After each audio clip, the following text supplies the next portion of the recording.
China's college grads struggle to find jobs as youth unemployment rate hits 11-month high. As China's official youth unemployment rate in July hit an 11-month high, experts and young Chinese who spoke with the Epoch Times said that the real number could be higher and the reality of the job market is likely much worse. China's urban unemployment rate for youths in July, excluding enrolled students, rose to 17.9%, according to data released by the communist regime's National Bureau of Statistics on August 19. It increased from 14.9% in June and is the worst reading since August 2025. Taiwanese economist Edward Huang said the actual situation is likely worse, as the official employment figures include many short-term and temporary workers. International estimates generally place China's youth unemployment rate at over 20%, he told the Epoch Times. The rise in the unemployment rate stems primarily from China's slowing economic growth. Even the official figure hit the lowest in decades. China has set its lowest economic growth target in decades for this year, at 4.5 to 5%, the lowest since 1991.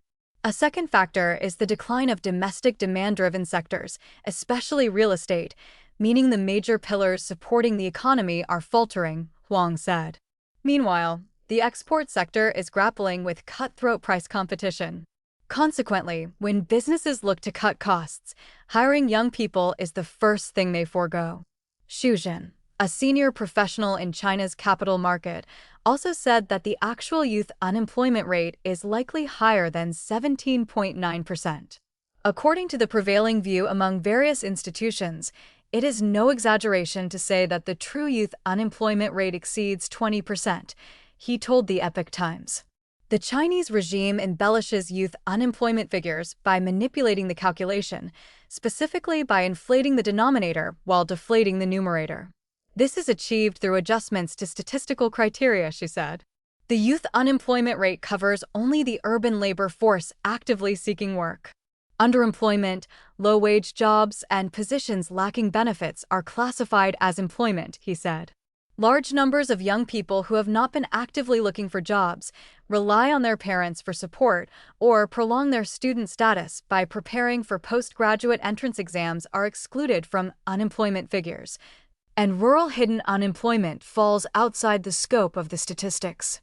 The number of workers engaged in flexible employment in China stood at 280 million in 2025 and is projected to reach 320 million in 2026. Accounting for more than 40% of urban employment, according to a report released in June by the China New Employment Forms Research Center, a Beijing-based research firm.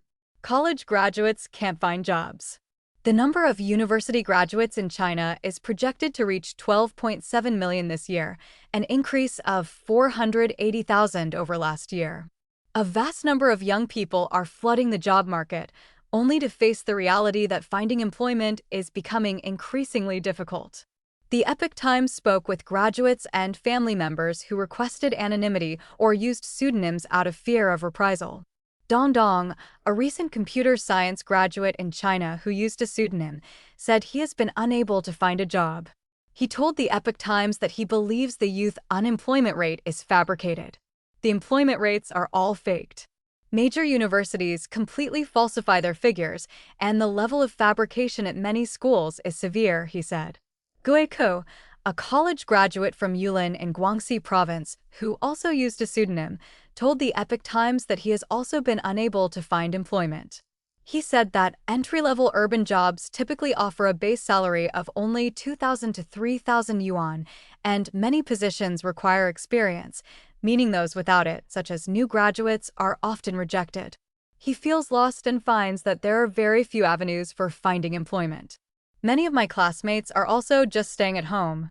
Only 1 or 2 have jobs.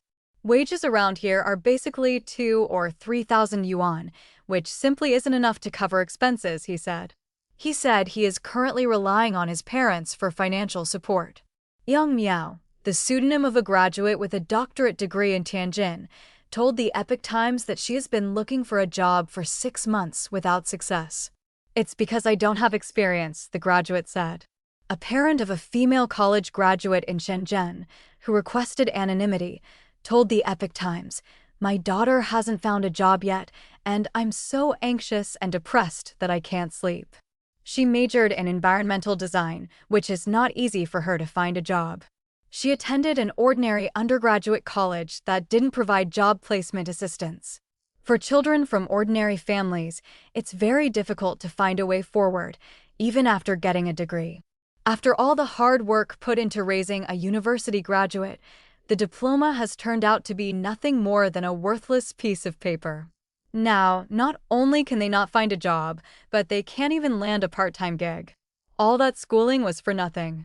In July 2023, Zhang Dandan, an associate professor of economics at Peking University's National School of Development, pointed out in her research findings published in Chinese financial media outlet Caixin that if the approximately 16 million young people who are neither working nor looking for work, such as those lying flat or living off their parents, were counted as unemployed, the actual youth unemployment rate in China could have reached as high as 46.5%.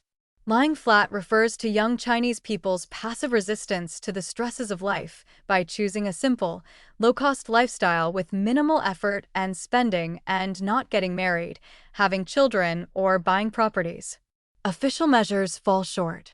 3 Chinese ministries, Human Resources, Social Work, and Civil Affairs, jointly issued a notice on optimizing urban and rural community jobs to absorb the employment of college graduates in August, requiring local governments to expand the recruitment of fresh graduates for grassroots community government positions and encourage companies to increase recruitment.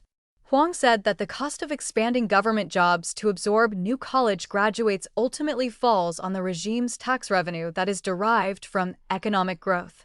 When the economy is struggling, the government's move to pour money into expanding grassroots-level positions merely makes short-term figures look better.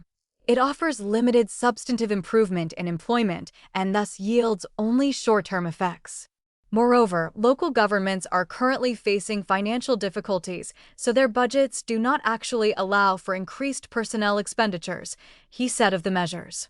China's mounting total government debt reached roughly $18.7 trillion by the end of 2025, surpassing Europe for the first time, according to public data. Xu Zhen stated that the primary reasons for the persisting high youth unemployment rate in China remain the wave of business closures driven by the economic downturn and the surge in job losses resulting from a lack of confidence among private enterprises, trends that show no signs of abating.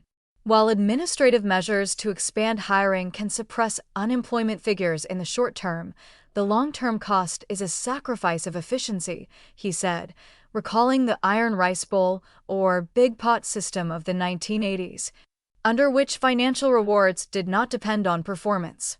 This approach risks dragging down the economy, he said. Tong Bing, Luo Ya, and Gu Xiaohua contributed to this report.